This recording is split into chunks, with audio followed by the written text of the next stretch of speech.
These are the nominations that have been accepted by the Electoral Commission as meeting the requirements of the law, and we'll announce it in the order in which their submissions were received. Nana Adodankwa Akufo-Addo of the New Patriotic Party, John Dramani Mahama of the National Democratic Congress, Ivor Kobina Greenstreet of the Convention People's Party, and Mr. Jacob Osei-Yeboah, an independent candidate.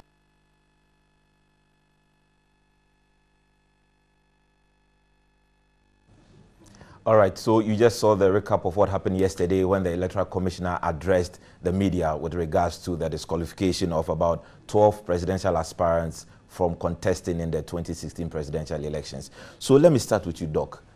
Yesterday, hearing the announcement, how did you take it? Did it come as a surprise to you? Absolutely. I was shocked when I heard it. I couldn't believe my ears because this is unprecedented. We haven't had anything like this before.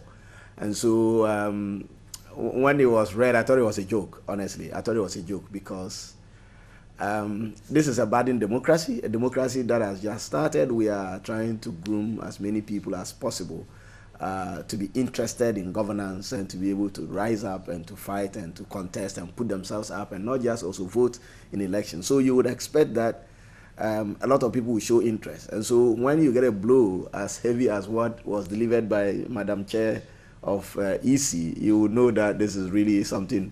If it was in the boxing ring, you would say this is really an uppercut. Interesting. But Mr. Drew, let me take your thoughts on this one. In 2008, we had about 3 parties who were disqualified from contesting the presidential election. In 2012, we also had another 3 parties also disqualified. But 2016, about 12 presidential aspirants have been disqualified. Is there cause for concern and worry? Absolutely. I'm very uncomfortable as I sit here with this development. In fact, listening to the press conference yesterday, I was, from the beginning to the end, I was sitting on the edge of my seat. I was wondering what was happening. There are good sides, there are positives, there are negatives to the whole exercise. But I believe, by and large, I can't fault the EC too much, but I'm still uncomfortable about the process. Wow, interesting. So let's try and look at some of the details of the statement that was released yesterday. Let's look at some particular political parties. Let's look at the NDP. Now, according to the statement, the Commission is unable to accept Mrs. Rawlings' nomination because the number of subscribers to her forms did not meet the requirements for Regulation 72B of the CI 94. And it goes on to say, one subscriber on page 89 of a nomination forms is not a validly registered voter and illegally registered twice, and so it's on the exclusion list of multiple voters. And as a result of that, Mrs. Rawlings was disqualified from contesting the presidential election. Yesterday, she, in a press conference, made a point that, well, there's been lots of calls on the EC to check the register to be sure that we have the right people in the register. And she also made the point that if the EC had made available the list of the people that did not qualify to be in the voters register, then it would have given her and her party enough opportunity to have gone around the situation to ensure that the people they submit are people that are validly registered in the voters register. Do you think she has a valid point there? Well, she may or she may not. I'm personally saddened by the absence of NDP on the ballot, particularly after what happened to the NDP in 2012. However, I am of the school of thought that as much as we would expect the EC to support the parties, nothing also prevents the parties from also going to the EC at the district, even at the district levels, to check these are people who are subscribing to our nomination and would like to verify that indeed these people are qualified. So for me, it's a two-way affair. If even the EC had given the list to them and the parties had not noticed, but if the parties had gone to the EC with such the names and say, these are people who are going to subscribe to the nomination, can you verify for us whether they are qualified?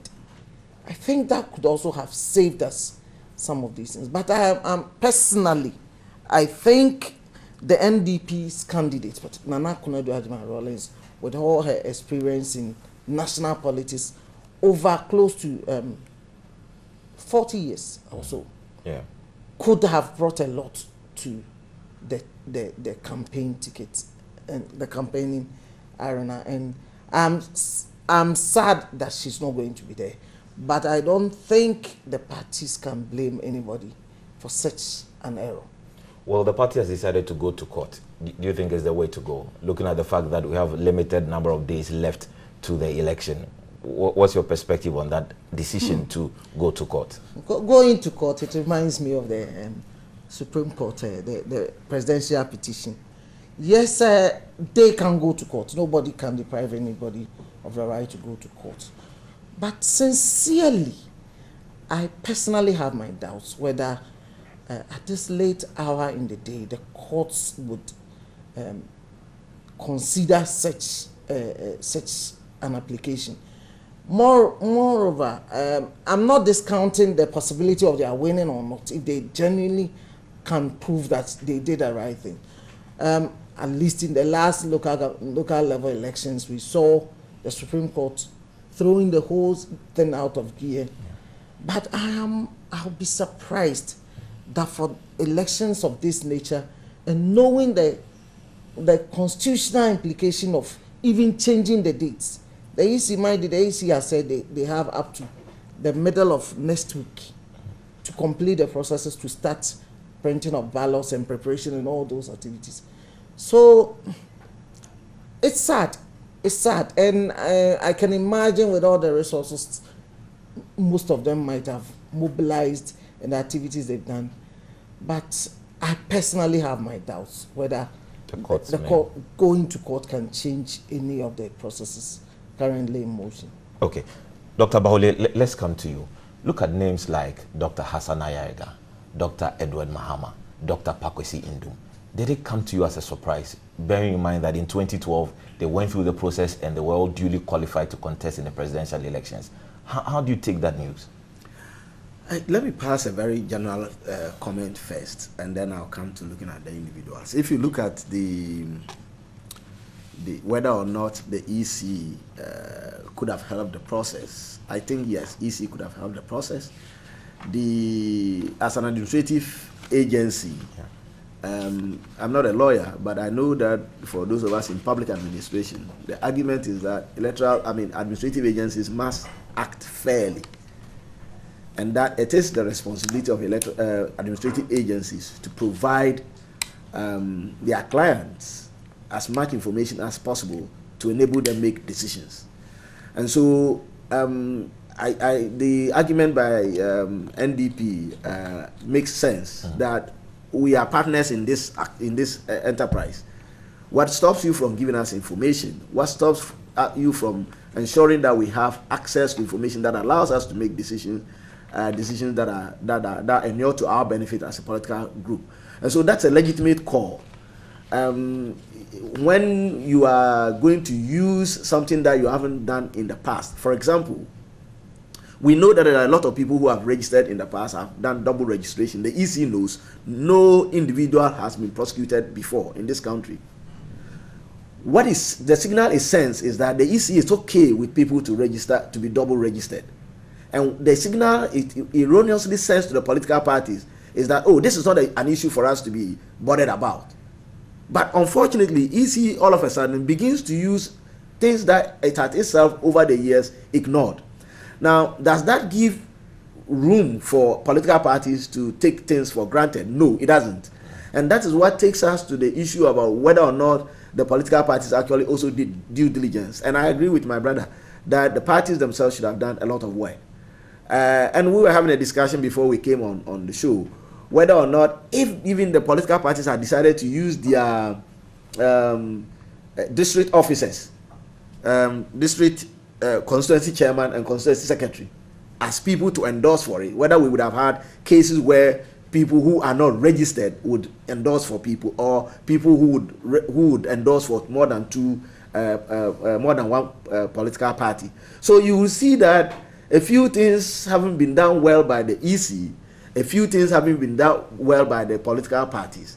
But as an agency that is directing this process, I think that they would have done a lot more in shipping the political parties into line by providing information and raising red flags with them. That this time around, we are going to be very critical when it comes to these things and providing information. Before you go on, the EC made a statement. It says that some candidates who submitted their forms early have the added benefits of the commission being able to point out obvious errors or omissions on their forms, which enable them to correct the said errors or omissions within the nomination Absolutely. period. So the point is that the EC was ready. If you had come, or if you approach the EC with your documents, they would have gone through, and where there were mistakes and errors, once it was within the stipulated time, they were going to give you the opportunity to change. Especially that the political parties knew all along that this day was going to come. Yes. All along you knew that this day was going to come, and so you are not supposed to wait until, even when the EC, for example, says start lacing your boots. People would have been selected across the country. The people should have been vetted across the country. These people would have been mobilized, and I know that's what the political parties do. They ask all the people who are going to endorse these forms to come at the central point and then do the endorsement at the central point, because the forms cannot keep going around. So you would expect that the political party would have done a lot of work. But it doesn't absolve the EC from providing information. Have the political parties been given, for example, the electoral roll now, which allows them to cross-check? I agree with my brother that we could go there and ask the district offices, or even go to the head office of the EC to say, are these people registered? But you are looking at 340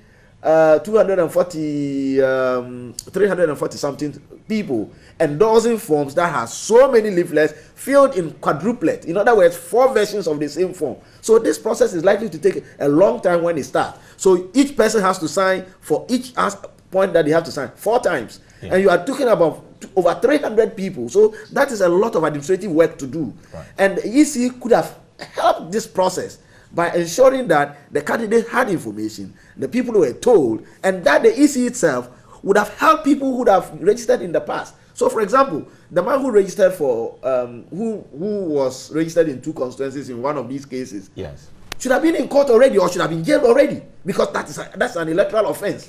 You don't wait until, so you are expecting that, and you are expecting the political party to bring you people who have double registered for you to prosecute them. Is that the case? But you see, and 2, does that suggest, for example, that we still have a lot of double registered people on our electoral roll? And you would understand that not long ago the political parties had made a key argument that the electoral roll has a problem. So let's check it. The EC insisted there is no problem with it, and we are comfortable with it, and now it's faulty. And that roll has people who have registered twice. And we cannot be sure that between now and when the elections will be conducted, those names are going to get off the register. So when you are an administrative agency and you intend to enforce the rules, the first thing you do is to enforce the rules on yourself. All right. So let me come back to you, Mr. Dro. So this is the case where the EC was able to verify based on information submitted by the political parties. And the EC took the extra step to indicate that for those irregularities, they had referred the matter for possible forgeries of signatures to the Ghana Police Service and to the Attorney General's Department, obviously indicating that they would want some action to be taken for those people who were found to have double signed or double registered or whatever it is. Does that show the commitment of the EC to a fair process in this 2016 elections? I believe so, because by and large, everything shows the EC is working with law, because they are working within the laws governing the process. So if somebody does something which is criminal in nature, then the law must apply. You see, one of the key laws that is regulating our election is the Statutory Declaration Act 1971, Act 389. And there are quite a number of things affecting some of the candidates. I was just looking at that of the APC candidate, Mr. Hassan Ayariga. For instance, there's a talk about his address. Yes. And he was questioning on air yesterday why, who doesn't know about him. But you see, we are working with laws. In the absence of laws, there can be chaos sometimes. So I believe that if you are prepared to go into an election, you also need to get the right people to manage certain processes. I would be surprised if some of the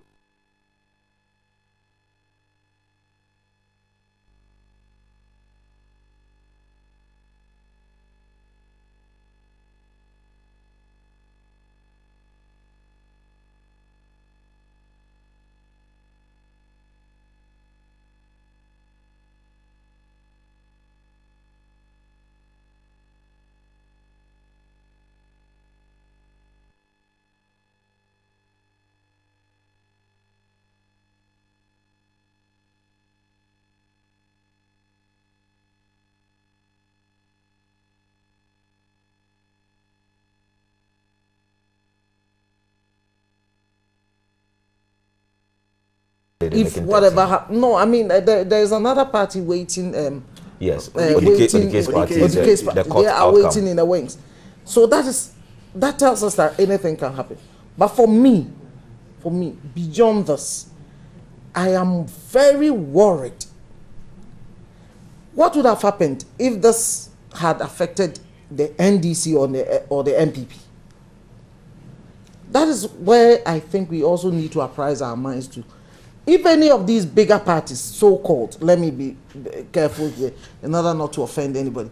If any of these parties had fallen foul of the law, what would have happened to this country? And I'm even more worried, awaiting what will come out of the parliamentary, the parliamentary candidates that have been put forward. Yes. What happens if, in the heart of a party stronghold, some of the key people are found to have not prepared their documents properly?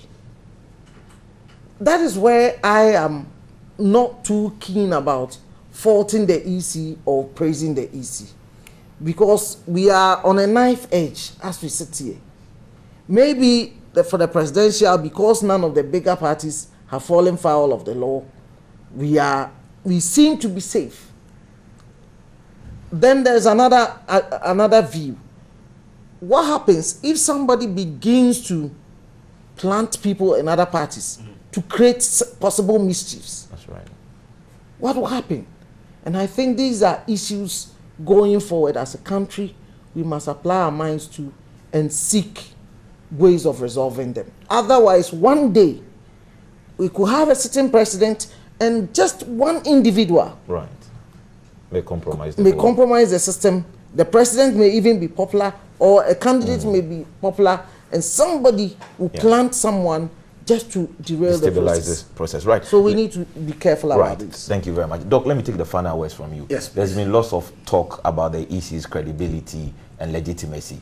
Now, with a bold decision by the EC to write off about 13 presidential aspirants, does that give us enough hope that the EC is ready to work for us in 2016? Honestly, when the announcement came, one of the things I said was that, ooh, so this woman is going to sit up and to be able to crack the ship. Right. So for me, what it does is that it gives us some indication that the EC is going to be very thorough, one, and two, that the EC is not going to let things lie. So yes, it tells us that the EC, in the past, we have had problems, where a lot of questions are asked. Even now, there are questions being asked. Does this give us an indication that they will work hard? I don't think that it would. This gives us a clear indication yet. What it tells us, for me, is that, well, the EC is beginning to crack the whip on other people. Let's see if the EC is willing to do the same for its own officers when they violate the law. Right. You remember that when the election petition case was being heard, the EC went to defend, for example, that if somebody didn't sign the form, it was an omission, and that should not be allowed to affect the rights of voters' choice. To what extent does that rule extend to a candidate whose forms are endorsed by somebody who have not been able to properly verify? Right. Partly because I probably do not have what it takes to be able to verify those candidates. Yes. So would EC in this case holding us to the rules mean that the EC would go forward holding itself to the rules as well? And people are going to be calling, people are going to be using a lot of these. Doc, you agree at least it brings a certain level of legitimacy? Yes, I think so. I think what it does is that it tells the political parties that, look, things will not be taken for granted. You have to be diligent in your work. And of course, that is what they are supposed to do. Right. If you, for example, my last word, if any candidate or party is going to be controlling all of our resources, you have to be diligent in the way you handle those resources, including how you sign contracts, including how you fill forms, including, look, that's the major issue. So for me, attention to detail absolutely, because the stroke of a pen and the whole of Ghana is sold. Yes, so if you cannot be diligent enough you should do your work well. Dr. Justice Baole, thank you very much for your views and your comments. Thank you, Mr. Ejakun Odro, for your comments as well. And viewers, remember that the conversation continues on our social media pages. Let us know your thoughts about what the EC decided to do yesterday. What do you think is the way forward? And what suggestions do you have to improve the political party system here in Ghana?